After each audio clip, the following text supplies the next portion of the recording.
And Sarah lived 127 years. These were the years of the life of Sarah. Sarah died in Kiriath Arba, that is, Hebron, in the land of Canaan, and Abraham came to mourn for Sarah and to weep for her. Then Abraham rose from before his dead and spoke to the sons of Heth, saying, I am a sojourner and a foreign resident among you. Give me a possession for a burial site among you, that I may bury my dead out of my sight. And the sons of Heth answered Abraham, saying to him, Hear us, my lord, you are a mighty prince among us. Bury your dead in the choicest of our burial sites. None of us will refuse you as burial sites for burying your dead. So Abraham rose and bowed to the people of the land, the sons of Heth. And he spoke with them, saying, If it is your desire for me to bury my dead out of my sight, hear me, and meet with Ephron the son of Zohar for me, that he may give me the cave of Machpelah which belongs to him, which is at the end of his field. For the full price let him give it to me in your presence as a possession for a burial site. Now Ephron was sitting among the sons of Heth, and Ephron the Hittite answered Abraham in the hearing of the sons of Heth, even of all who went in at the gate of his city, saying, No, my lord, hear me, I give you the field, and I give you the cave that is in it. In the sight of the sons of my people I give it to you, bury your dead. And Abraham bowed before the people of the land. And he spoke to Ephron in the hearing of the people of the land, saying, If you will only please hear me, I will give the silver for the field, accept it from me that I may bury my dead there. Then Ephron answered Abraham, saying to him, My lord, hear me, a piece of land worth 400 shekels of silver, what is that between me and you? So bury your dead. So Abraham heard Ephron, and Abraham weighed out for Ephron the silver which he had named in the hearing of the sons of Heth, 400 shekels of silver, commercial standard. So Ephron's field, which was in Machpelah, which faced Mamre, the field and the cave which was in it, and all the trees which were in the field, that were within all the confines of its border, were deeded over to Abraham as purchased in the sight of the sons of Heth, before all who came in at the gate of his city. After this, Abraham buried Sarah his wife in the cave of the field at Machpelah, facing Mamre, that is, Hebron, in the land of Canaan. So the field and the cave that is in it were deeded over to Abraham for a possession for a burial site by the sons of Heth. Now Abraham was old, advanced in age, and Yahweh had blessed Abraham in every way. And Abraham said to his servant, the oldest of his household, who ruled over all that he owned, Please place your hand under my thigh, and I will make you swear by Yahweh, the God of heaven and the God of earth, that you shall not take a wife for my son from the daughters of the Canaanites, among whom I live, but you will go to my land and to my kin, and take a wife for my son Isaac.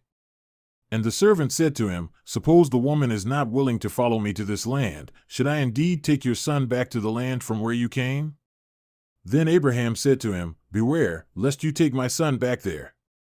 Yahweh, the God of heaven, who took me from my father's house and from the land of my kin, and who spoke to me and who swore to me, saying, To your seed I will give this land, he will send his angel before you, and you will take a wife for my son from there. But if the woman is not willing to follow you, then you will be free from this oath of mine, only do not take my son back there. So the servant placed his hand under the thigh of Abraham his master and swore to him concerning this matter. Then the servant took 10 camels from the camels of his master, and he went with all kinds of good things of his master's in his hand. So he arose and went to Mesopotamia, to the city of Nahor. And he made the camels kneel down outside the city by the well of water at evening time, the time when the women go out to draw water. And he said, O Yahweh, the God of my master Abraham, please cause this to happen before me today, and show loving kindness to my master Abraham. Behold, I am standing by the spring of water, and the daughters of the men of the city are coming out to draw water. Now may it be that the young woman to whom I say, Please let down your jar so that I may drink, and she says, Drink, and I will give water to your camels to drink also, may she be the one whom you have decided for your servant Isaac, and by this I will know that you have shown loving kindness to my master. And before he had finished speaking, behold, Rebekah, who was born to Bethuel the son of Milcah, the wife of Abraham's brother Nahor, was coming out with her jar on her shoulder. Now the young woman was very beautiful in appearance, a virgin, and no man had known her, and she went down to the spring and filled her jar and came up. Then the servant ran to meet her and said, Please give me a little water to drink from your jar. And she said, "Drink, my lord," and she quickly lowered her jar to her hand and gave him a drink. Now when she had finished giving him a drink, she said, "I will draw also for your camels until they have finished drinking." So she hurried and emptied her jar into the watering channel and ran again to the well to draw, and she drew for all his camels. Meanwhile, the man was gazing at her in silence, to know whether Yahweh had made his journey successful or not. Now it happened that when the camels had finished drinking, the man took a gold ring weighing a half shekel and 2 bracelets for her wrists weighing 10 shekels in gold, and said, "Whose daughter are you? Please tell me, is there a place for us to lodge in your father's house?" And she said to him, "I am the daughter of Bethuel, the son of Milcah, whom she bore to Nahor." And she said to him, "We have plenty of both straw and feed, and a place to lodge in." Then the man bowed low and worshipped Yahweh. And he said, "Blessed be Yahweh, the God of my master Abraham, who has not forsaken his loving kindness and his truth toward my master. As for me, Yahweh has guided me in the way to the house of my master's brothers." Then the young woman ran and told her mother's household about these things. Now Rebekah had a brother whose name was Laban, and Laban ran outside to the man at the spring. Now it happened, when he saw the ring and the bracelets on his sister's wrists, and when he heard the words of Rebekah his sister, saying, "This is what the man said to me," he came out to the man, and behold, he was standing by the camels at the spring. And he said, "Come in, blessed of Yahweh. Why do you stand outside, since I have prepared the house and a place for the camels?" So the man came into the house.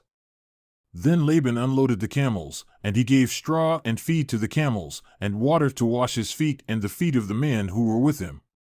Then food was set before him to eat, but he said, "I will not eat until I have spoken my words." And he said, "Speak." So he said, "I am Abraham's servant. And Yahweh has greatly blessed my master, so he has become great, and he has given him flocks and herds, and silver and gold, and male slaves and female slaves, and camels and donkeys. Now Sarah my master's wife bore a son to my master in her old age, and he has given him all that he has. And my master made me swear, saying, You shall not take a wife for my son from the daughters of the Canaanites, in whose land I live, but you shall go to my father's house and to my family, and take a wife for my son. Then I said to my master, Suppose the woman does not follow me. And he said to me, Yahweh, before whom I have walked, will send his angel with you and will make your journey successful, and you will take a wife for my son from my family and from my father's house. Then you will be free from my oath when you come to my relatives. Now if they do not give her to you, you will be free from my oath. So I came today to the spring and said, O Yahweh, the God of my master Abraham, if now you will make my journey on which I go successful, behold, I am standing by the spring of water, and may it be that the maiden who comes out to draw, and to whom I say, Please let me drink a little water from your jar, and she will say to me, You drink, and I will draw for your camels also. She is the woman whom Yahweh has decided upon for my master's son. Before I had finished speaking in my heart, behold, Rebekah was coming out with her jar on her shoulder, and she went down to the spring and drew, and I said to her, Please give me a drink. Then she hurried and lowered her jar from her shoulder and said, Drink, and I will also give water to your camels to drink. So I drank, and she also gave water to the camels to drink. Then I asked her and said, Whose daughter are you? And she said, The daughter of Bethuel, Nahor's son, whom Milcah bore to him, and I put the ring on her nose and the bracelets on her wrists. And I bowed low and worshipped Yahweh, and I blessed Yahweh, the God of my master Abraham, who had guided me in the true way to take the daughter of my master's relative for his son. So now if you are going to show loving kindness and truth with my master, tell me, and if not, tell me, that I may turn to the right or to the left. Then Laban and Bethuel answered and said, The matter comes from Yahweh, so we cannot speak to you bad or good. Behold, Rebekah is before you, take her and go, and let her be the wife of your master's son, as Yahweh has spoken. Now it happened that when Abraham's servant heard their words, he bowed himself to the ground before Yahweh. The servant brought out articles of silver and articles of gold, and garments, and gave them to Rebekah. He also gave precious things to her brother and to her mother. Then he and the men who were with him ate and drank and spent the night. And then they arose in the morning, and he said, Send me away to my master. But her brother and her mother said, Let the young woman stay with us a few days, or even 10, afterward she will go. And he said to them, Do not delay me, since Yahweh has made my way successful. Send me away that I may go to my master. And they said, We will call the young woman and ask about her wishes. Then they called Rebekah and said to her, Will you go with this man? And she said, I will go. Thus they sent away their sister Rebekah and her nurse with Abraham's servant and his men. And they blessed Rebekah and said to her, May you, our sister, become thousands of 10,000s, and may your seed possess the gate of those who hate him. Then Rebekah arose with her young women, and they mounted the camels and went after the man. So the servant took Rebekah and went. Now Isaac had come from going to Beer-lahai-roi, for he was living in the land of the Negev. And Isaac went out to muse in the field toward evening, and he lifted up his eyes and looked, and behold, camels were coming. And Rebekah lifted up her eyes and saw Isaac and dismounted from the camel. Then she said to the servant, Who is that man walking in the field to meet us? And the servant said, He is my master. Then she took her veil and covered herself. And the servant recounted to Isaac all the things that he had done. Then Isaac brought her into his mother Sarah's tent, and he took Rebekah, and she became his wife, and he loved her. Thus Isaac was comforted after his mother's death. Now Abraham took another wife, whose name was Keturah. And she bore to him Zimran and Jokshan and Medan and Midian and Ishbak and Shua. Now Jokshan was the father of Sheba and Dedan. And the sons of Dedan were Ashurim and Letushim and Lumim. And the sons of Midian were Ephah and Epher and Hanok and Abida and Eldah. All these were the sons of Keturah. And Abraham gave all that he had to Isaac, but to the sons of the concubines which Abraham had, Abraham gave gifts while he was still living, and he sent them away from his son Isaac eastward, to the land of the east. These are the days of the years of Abraham's life that he lived, 175 years. And Abraham breathed his last and died in a good old age, an old man and full of days, and he was gathered to his people. Then his sons Isaac and Ishmael buried him in the cave of Machpelah, in the field of Ephron the son of Zohar the Hittite, facing Mamre, the field which Abraham bought from the sons of Heth. There Abraham was buried with Sarah his wife. Now it happened after the death of Abraham, that God blessed his son Isaac, and Isaac lived by Beer-lahai-roi. Now these are the generations of Ishmael, Abraham's son, whom Hagar the Egyptian, Sarah's servant woman, bore to Abraham, and these are the names of the sons of Ishmael, by their names, in the order of their birth: Nebaioth, the firstborn of Ishmael, and Kedar, and Adbeel, and Mibsam, and Mishma, and Duma, and Massa, Hadad, and Timna, Jetur, Naphish, and Kedemah. These are the sons of Ishmael, and these are their names, by their villages, and by their camps, 12 princes according to their tribes. These are the years of the life of Ishmael, 137 years, and he breathed his last and died and was gathered to his people. And they dwelt from Havilah to Shur, which is east of Egypt, as one goes toward Assyria. He settled in the face of all his brothers.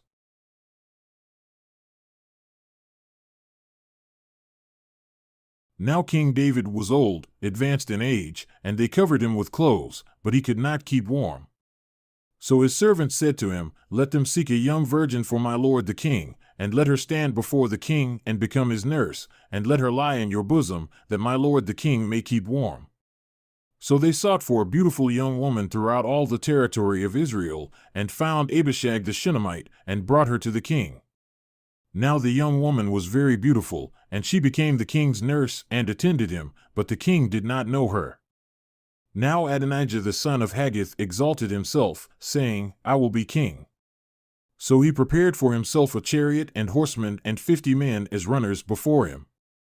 But his father had never grieved him at any time by asking, Why have you done so? And he was also a very handsome man in form, and he was born after Absalom. And he had conferred with Joab the son of Zeruiah, and with Abiathar the priest, and following Adonijah, they helped him. But Zadok the priest, Benaiah the son of Jehoiada, Nathan the prophet, Shimei, Rei, and the mighty men who belonged to David were not with Adonijah. And Adonijah sacrificed sheep and oxen and fatlings by the stone of Zoheleth, which is beside En Rogel, and he invited all his brothers, the king's sons, and all the men of Judah, the king's servants.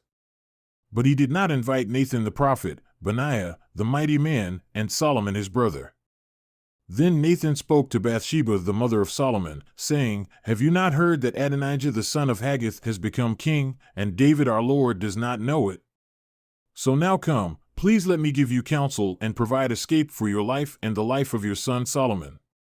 Go at once to King David and say to him, Have you not, my lord, O king, sworn to your maidservant, saying, Surely Solomon your son shall be king after me, and he shall sit on my throne? Why then has Adonijah become king? Behold, while you are still there speaking with the king, I will come in after you and fully confirm your words. So Bathsheba went into the king in the bedroom. Now the king was very old, and Abishag the Shunammite was ministering to the king. Then Bathsheba bowed and prostrated herself before the king. And the king said, What do you wish? And she said to him, My lord, you swore to your maidservant by Yahweh your God, saying, Surely your son Solomon shall be king after me, and he shall sit on my throne. But now, behold, Adonijah is king, and now, my lord the king, you do not know it. And he has sacrificed oxen and fatlings and sheep in abundance, and has invited all the sons of the king and Abiathar the priest and Joab the commander of the army, but he has not invited Solomon your servant. As for you now, my lord the king, the eyes of all Israel are on you, to tell them who shall sit on the throne of my lord the king after him. Otherwise it will be, as soon as my lord the king sleeps with his fathers, that I and my son Solomon will be considered offenders. Behold, while she was still speaking with the king, Nathan the prophet came in. Then they told the king, saying, Here is Nathan the prophet. And then he came in before the king and prostrated himself before the king with his face to the ground. Then Nathan said, My lord the king, have you said, Adonijah shall be king after me, and he shall sit on my throne? For he has gone down today, and has sacrificed oxen and fatlings and sheep in abundance, and has invited all the king's sons and the commanders of the army and Abiathar the priest, and behold, they are eating and drinking before him, and they say, Long live King Adonijah. But me, even me your servant, and Zadok the priest and Benaiah the son of Jehoiada and your servant Solomon, he has not invited. Has this thing happened by my lord the king, and you have not made known to your servants who should sit on the throne of my lord the king after him? Then King David answered and said, Call Bathsheba to me. And she came into the king's presence and stood before the king. And the king swore and said, As Yahweh lives, who has redeemed my life from all distress, surely as I swore to you by Yahweh, the God of Israel, saying, Surely your son Solomon shall be king after me, and he shall sit on my throne in my place, I will surely do so this day. Then Bathsheba bowed with her face to the ground, and prostrated herself before the king, and said, May my lord King David live forever.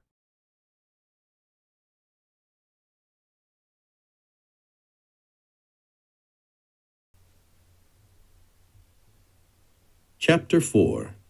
Yeshua offers living water. Now Yeshua knew that the Pharisees heard that he was making and immersing more disciples than John. Although Yeshua himself was not immersing, his disciples were. So he left Judea and went back again to the Galilee. But he needed to pass through Samaria. So he comes to a Samaritan town called Shechem, near the plot of land that Jacob gave to his son Joseph. Now Jacob's well was there, so Yeshua, exhausted from the journey, was sitting by the well. It was midday. A Samaritan woman comes to draw water. Give me a drink, Yeshua tells her, for his disciples had gone away to the town to buy food. Then the Samaritan woman tells him, How is it that you, a Jew, ask me, a Samaritan woman, for a drink? For Jewish people don't deal with Samaritans. Yeshua replied to her, If you knew the gift of God, and who it is who is saying to you, Give me a drink, you would have asked him, and he would have given you living water. Sir, the woman tells him, You don't have a bucket, and the well is deep. Then from where do you get this living water? You're not greater than our father Jacob, are you? He gave us this well, He drank out of it himself, with his sons and his cattle." Yeshua replied to her, "Everyone who drinks from this water will get thirsty again. But whoever drinks of the water that I will give him shall never be thirsty. The water that I give him will become a fountain of water within him, springing up to eternal life."